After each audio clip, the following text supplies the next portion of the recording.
Se você quer saber como calcular o trabalho, a variação da energia interna do gás e o calor que ele recebeu ou cedeu durante um ciclo termodinâmico, essa aula é para você. Eu me chamo Tiago e bem-vindos à aula do Bruce.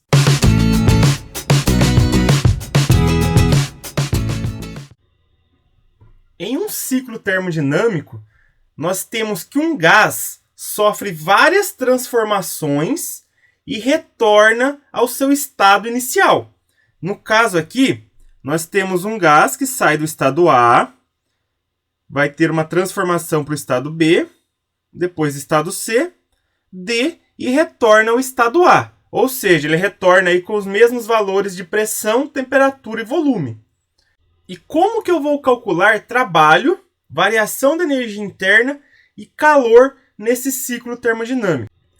O trabalho a gente representa aí pela letra grega tal, e a gente já fez uma aula só sobre trabalho no ciclo termodinâmico, que eu vou deixar um card aqui em cima, onde nós trabalhamos aí com vários tipos de ciclos diferentes. Agora é bem fácil a gente calcular o trabalho em um ciclo termodinâmico. É só eu fazer a área da figura que formou esse ciclo. No caso aqui do exemplo, um retângulo. Então eu faria o quê? Base vezes a altura e acabou. Eu tenho aí o trabalho realizado pelo gás. É lógico que quando eu fizer o cálculo dessa área, eu vou obter o valor absoluto do trabalho. Ok? Por isso que eu coloquei aqui módulo do trabalho, vai ser a área da figura.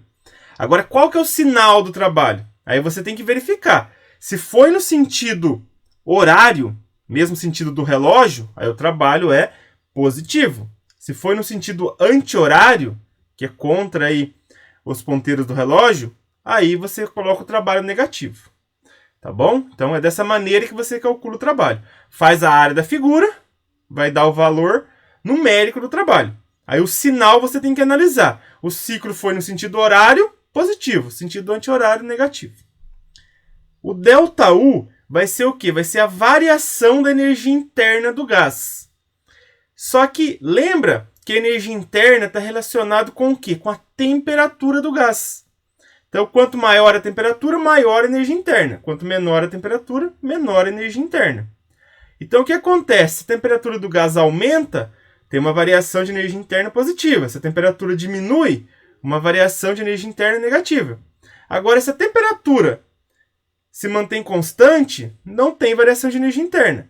E o que eu posso pensar também? Se eu tive um ciclo termodinâmico, eu não saí de uma temperatura A, fiz todas as transformações e voltei para a mesma temperatura A, então mudou a temperatura depois de eu completar o ciclo? Não. A temperatura voltou a ser o que era antes. O que isso significa? Que a variação da energia interna no ciclo termodinâmico é zero, já que você sai de uma temperatura e retorna para a mesma temperatura. Então, não teve variação nesse ciclo. E o calor? Vamos pensar. A gente sabe que a primeira lei da termodinâmica é ΔU igual ao calor menos o trabalho. Se o ΔU é zero, já que a temperatura inicial é igual à temperatura final, eu vou jogar aqui o trabalho do outro lado, eu vou ter que o trabalho é igual ao calor.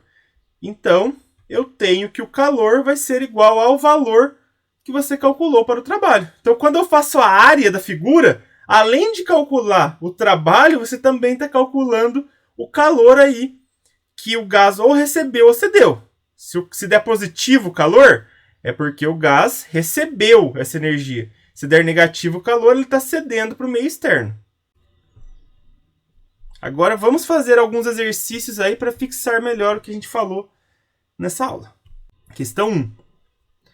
Um gás sofre a transformação cíclica ABCA, indicada no gráfico. Então ele sai do estado A, vai para o B, vem para o C e volta para o A, que é de onde começou, onde vai ter o mesmo valor de pressão e volume.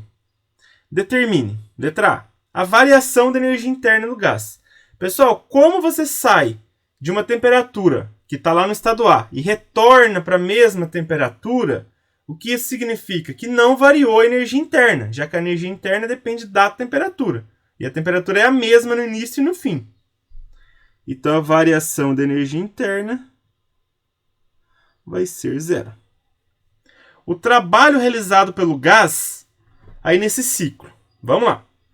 Que figura que a gente vai ter aqui? A gente vai ter um triângulo, né? Então, eu vou calcular a área desse triângulo. E como que eu calculo a área do triângulo? É a base vezes a altura dividido por 2, certo? Vamos ver. Quanto que é a base? A base é essa parte aqui. Do 0,1 até o 0,5. Do 0,1 ao 0,5 faz continha de menos. 0,5 menos 0,1 dá 0,4. A altura está aqui. Do 200 ao 600. Faz conta de menos de novo. 600 menos 200, 400. Dá uma olhada que já está tudo no sistema internacional. Tanto metro cúbico quanto newton por metro quadrado. Que é a mesma coisa que Pascal, né? Então, quando eu fizer o cálculo, já vai me dar aí esse trabalho em joules. Então, aqui, eu vou ter a base, que é 0,4, vezes a altura, 400. Tudo isso dividido por 2. Pessoal, dá para eu simplificar aqui, ó, o 2 com o 400. Certo? Divido por 2 aqui dá 1, divido por 2 aqui dá 200. Então, fica 0,4 vezes 200, que vai me dar 80. Dividido por 1, 80.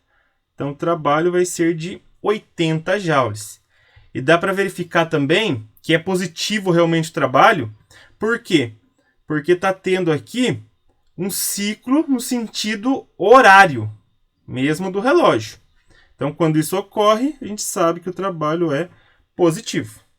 Letra C. A quantidade de calor trocada em cada ciclo. Pessoal, no ciclo termodinâmico, o trabalho é igual ao calor. Então, calor automaticamente é igual ao trabalho. Então, o Q vai ser 80 joules. Nesse caso aí, o gás está recebendo calor e está expandindo, de tal maneira que a sua energia interna não varie nesse ciclo. Questão 2, uma questão da FUVEST. Certa quantidade de gás sofre 3 transformações sucessivas, de A para B, de B para C e C para A, conforme o diagrama PV, apresentado na figura abaixo. A respeito dessas transformações, afirmou-se o seguinte: o trabalho total realizado no ciclo ABCA é nulo? Pessoal, em um ciclo termodinâmico, eu calculo o trabalho fazendo a área da figura. Então, não é nulo. Então, aqui essa primeira aqui é falsa. Se eu fizer a área dessa figura, automaticamente eu calculo o trabalho. 2. A energia interna do gás no estado C é maior do que no estado A? Pessoal, aqui está falando da energia interna, não da variação. Então, eu vou ter que verificar onde que a temperatura é maior. Ou no estado A ou no estado C.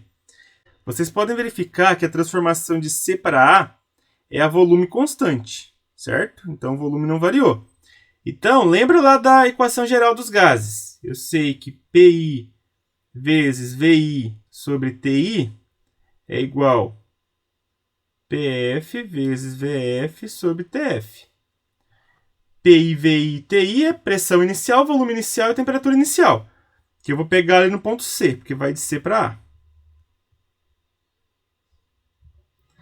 E aqui PF, VF, TF seriam os finais, que vai ser no nosso ponto A. Eu sei que o volume não variou, então eu posso cortar, porque o volume de A é igual ao volume do C. Então, o que acontece? Como a pressão diminui quando você vai de C para A, automaticamente a temperatura também diminui, certo? É tipo assim, se eu dobro a pressão, a temperatura dobra. Se eu triplico a pressão, a temperatura triplica. Se eu divido por 2 a pressão, a temperatura divide por 2. Se eu divido por 3 a pressão, a temperatura divide por 3. Então, dessa maneira, eu sei o quê? Que a temperatura no estado A é menor do que no estado C. Automaticamente, a energia interna do estado C tem que ser maior do que do estado A, já que lá a temperatura é maior. Então, aqui vai ser verdadeiro. terceira aqui, terceira afirmação. Durante a transformação AB, o gás recebe calor e realiza trabalho. Pessoal, agora a gente vai de A para B. Só que de A para B agora, quem é constante? É a pressão. Certo? Do mesmo jeito que pressão e temperatura são diretamente proporcionais, volume e temperatura também. Então, se eu dobro o volume, dobro a temperatura. Se eu triplico o volume, triplico a temperatura. Se eu divido por 2 o volume, divido por 2 a temperatura. Então, o que acontece? De A para B, o volume aumenta. Certo? Ó, o volume aqui em A é menor do que o volume em B. Então, consequentemente, a temperatura também aumentou. Então, o que vai acontecer? Vamos pensar. Se o volume aumenta, o gás realizou o trabalho. Só que mesmo assim ele aumentou a temperatura. Então, olha só, quando ele realiza trabalho, ele perde energia para o ambiente, porque ele está transferindo essa energia. E se mesmo assim ele aumentou a temperatura, ou seja, aumentou a energia interna, significa que ele recebeu calor. Então, a letra terceira aqui está correta. Então, resposta certa aqui, ó, está correto que se afirma em 2 e 3, letra E. Certinho, pessoal? Essa foi a aula de hoje. Se você gostou, dê um joinha e não se esqueça, toda semana tem novas videoaulas aqui no canal. Um grande abraço a todos e até a próxima!